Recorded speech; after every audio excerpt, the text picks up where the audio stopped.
இது நீங்க ரொம்ப நாளா கேட்டுட்டு இருந்த வடகரி. இத ஒரு முட்டை தோசை கூட வச்சு முருகலா சாப்பிட்டீங்கன்னு வச்சுக்கோங்களேன், எங்கேயோ போயிருவீங்க. அதுக்கு முன்னாடி இன்னாடி வாய்ஸ் இது அப்படிங்கிற மாரி நீ கேட்கலாம். கொஞ்சம் கோல்டா இருக்குது. ஸோ அட்ஜஸ்ட் பண்ணிக்கங்க. அதுக்கு முதல்ல என்ன பண்ணிக்கிறேன்னா, கொஞ்சமா கடலைப்பருப்பு எடுத்து, அத நல்லா 1/2 மணி நேரம் ஊற வச்சுட்டு, அது கூட உப்பு கொஞ்சம் ஆட் பண்ணி, நல்லா மைய அரைச்சு எடுத்துக்கிட்டேன். எடுத்ததுக்கப்புறம் ஒரு வாணலியில எண்ணெய் ஊத்தி, அதுல வந்து குட்டி குட்டியா வடை மாரி போட்டு பொரிச்சு எடுத்துக்கணும். ஃபர்ஸ்ட் என்னன்னா, இது வந்து கொஞ்சம் எண்ணெய் அதிகமா உரியும். பிகாஸ் வந்து பருப்பு, கடலை பருப்பு வந்து அதிகமா எண்ணெய் உரியும். அதையும் நோட் பண்ணிக்கங்க. அத நல்லா முருக விட்டு, நீங்க தனியா எடுத்து தனியா ஒரு சின்ன ஒரு பாத்திரத்துல வச்சுக்கங்க. இதுல மிச்சம் இருக்கிற எண்ணெய் இருக்கும் தெரியுமா? இப்ப நம்ம உறிஞ்சது போகவே மிச்சம் எண்ணெய் இருக்கும். நீங்க நெறைய ஊத்தியிருந்தீங்கன்னா, மேபி அத நீங்க தனியா எடுத்துக்கங்க. இல்ல கொஞ்சமா தான் ஊத்தியிருந்தேன். அது கொஞ்சமா எண்ணெய் இருக்குன்னா, நீங்க அது கூடயே சேர்த்து இன்னும் கொஞ்சம் எண்ணெய ஊத்திக்கங்க. இப்ப பார்த்தீங்கன்னா, இந்த எண்ணெய வந்து ரொம்ப காய விட்டுறக்கூடாது. காயவே விடக்கூடாது எனக்கு தெரிஞ்ச வரைக்கும். ஏன்னா, நீங்க இல்லன்னா இப்ப நம்ம போட போற ஸ்பைசஸ் வந்து கருகிரும். அது கூட என்னன்னா சோம்பும், பட்டையும் இப்போ நம்ம போட்டுருக்கிறோம். போட்டு உடனே வெங்காயத்த போட்டுருங்க. இல்லன்னா கருகிரும். வெங்காயத்த போட்டு நல்லா கிண்டிருங்க. இது வந்து வதங்கணும். வதங்குனதுக்கப்புறம் இடிச்ச இஞ்சி, இடிச்ச பூண்டு கண்டிப்பா இடிச்சிருங்க. நீங்க வந்து அரைக்க வேண்டாம். இடிச்ச இஞ்சி, இடிச்ச பூண்டையும் போட்டு நல்லா வதக்கிட்டு, அதுக்கப்புறம் மசாலாஸ் நோட் பண்ணிக்கங்க.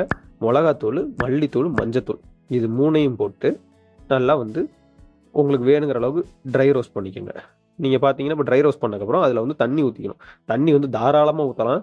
கிட்டத்தட்ட நான் 1 1/4 லிட்டர் ஊத்தியிருக்கிறேன் தண்ணி கிட்டத்தட்ட. அவ்வளோ தண்ணி ஊத்துனீங்கனாலும் அது உறிஞ்சு எடுத்துரும். ஸோ வந்து நல்லா தண்ணி ஊத்திருங்க. ஊத்திட்டு கொதிக்கிற அளவுக்கு விட்டுருங்க. அது வந்து கொதிக்க விடணும். இப்ப அது கொதிச்சக்கப்புறம் என்ன பண்ணுங்கன்னா, எடுத்து வச்சிருக்க வடை இருக்குல்ல, அத எடுத்து உள்ள போட்டுருங்க. இந்த வடைய உள்ள போட்டீங்கன்னா, அடுத்தடுத்து எவ்வளோ ஸ்பீட்ல உரிய ஆரம்பிச்சதுன்னு உங்களுக்கு தெரியும். வடைய போட்டு ஒ கொஞ்சம் நல்லா கிண்டி விட்டுருங்க. உள்ள அமுக்கி விடணும். ஏன்னா அது வெயிட்லெஸ்ஸா இருக்கனால மேல மிதந்து வரும். ஸோ வந்து கீழ அமுக்கி விட்டு, ஒரு மூடி போட்டு க்ளோஸ் பண்ணி வச்சுருங்க. இது வந்து ஒரு அப்பப்போ ஓப்பன் பண்ணி பார்த்துக்கலாம். நீங்க ஒரு 5 நிமிஷத்துக்கு ஒரு தடவ கூட ஓப்பன் பண்ணி பார்த்துக்கங்க. சிம்ல வச்சு நீங்க வந்து கொதிக்க விட்டுருங்க. நல்லா கொதிச்சக்கப்புறம் என்ன ஆகும்னா, எல்லாமே உறிஞ்சு ஓரளவுக்கு உங்களுக்கே தெரியும். உங்களுக்கு எவ்வளோ திக்னஸ் வேணுமோ அதுக்கு ஏத்த மாரி நீங்க வந்து வச்சுக்கலாம். இப்போ டேஸ்ட் பண்ணி பார்த்து வேணுங்கிற அளவு கல் உப்பு ஆட் பண்ணிக்கங்க. அது ஏன்னா தண்ணி அதிகமா இருக்கும், கம்மியா இருக்கும். ஸோ அதுக்கேத்த மாரி இப்போ ஒரு மசாலா போடுறோம். இந்த மசாலா என்னன்னா, பட்டை, கிராம்பு, கசகசா, ஏலக்காய், ஆ சோம்பு இது எல்லாத்தையும் சேர்த்து அரைச்சு வச்சிருக்கிற ஒரு சின்ன மசாலா. அது எல்லாத்தையும் உள்ள ஆட் பண்ணதுக்கப்புறம் ஃப்ரெஷ்ஷான புதினா. புதினா ரொம்ப முக்கியம் இந்த டிஷ்ஷுக்கு. அதுதான் ரொம்ப ஃப்ளேவர் கூட்டியே குடுக்கும். நல்லா ஃப்ரெஷ்ஷான புதினா வாங்கி வச்சுக்கங்க. அத வாங்குனதுக்கப்புறம் இந்த வேலைய ஸ்டார்ட் பண்ணுங்க.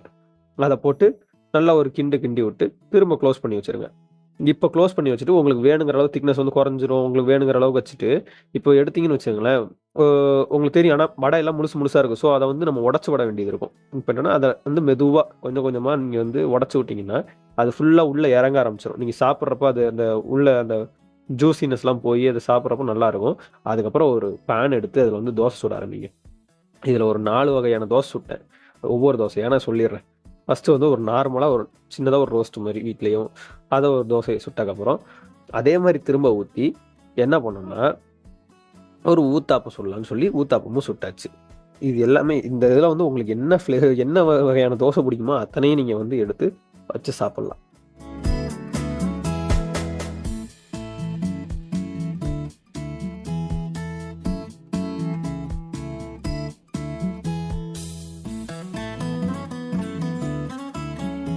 ஒரு முட்டைய எடுத்து, ஒரு கிளாஸ்ல நல்லா ஊத்திட்டு, கூட கொஞ்சம் மிளகாத்தூள் ஆட் பண்ணிட்டு, கொஞ்சமா உப்பு ஆட் பண்ணிக்கிட்டேன்.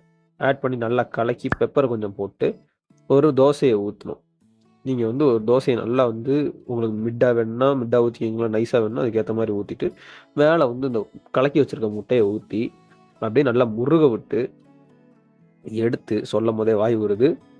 அ அதுக்கு ஏத்த மாரி நீங்க நல்லா உங்களுக்கு எப்படி பிடிக்குமோ, அந்த மாரி வச்சுட்டு நல்லா எண்ணெய ஊத்தி நீங்க முருக விட்டு, அத ஒரு மடி மடிச்சு, 2 பக்கமும் மடிச்சு, 2 பக்கமும் ஒரு திருப்பு திருப்பி போட்டு, அப்படி எடுத்தீங்கன்னு வச்சுக்கங்களேன், அந்த தோசைய கொண்டு வந்து சுட சுட அப்படியே வச்சு,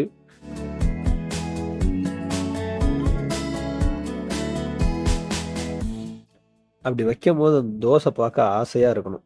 என்ன சாப்பிடவான்னு சொல்லணும். அந்த மாரி வந்து கூட இந்த வடகரிய எடுத்து வைங்க. நல்லா கிண்டி கீழ இருந்து எடுத்து வைங்க. அப்பதான் வந்து அந்த மசாலா, வடை எல்லாமே கலந்து வரும். அது கூட எடுத்து ஒரு பைட்டு லைட்டா பிச்சு, அந்த இத நல்லா முக்கி, கூட வந்து அந்த வடையும் சேர்த்து ஒரு அமுக்கு அமுக்கி வாயில வச்சீங்கன்னு வச்சுக்கங்களேன், சும்மா சூப்பரா இருக்கும். இதை வந்து கண்டிப்பாக ட்ரை பண்ணி பாருங்கள். ட்ரை பண்ணி பார்த்துட்டு எப்படி இருக்குன்னு சொல்லுங்கள். அப்புறம் வந்து மறக்காமல் என்னென்னா எங்கள் இன்ஸ்டாகிராம்லேருந்து பாட்காஸ்ட்லேருந்து யூடியூப் சேனல் வரைக்கும் ஃபாலோ பண்ணிடுங்க. யூடியூப் சேனல் கண்டிப்பாக சப்ஸ்கிரைப் பண்ணிடுங்க, மறந்துடாதீங்க. அடுத்த வீடியோ கண்டிப்பாக வரும். என்ன வீடியோ போடலாம்னு சஜஸ்ட் பண்ணுங்கள், கமெண்ட் பண்ணிடுங்க. பாய்.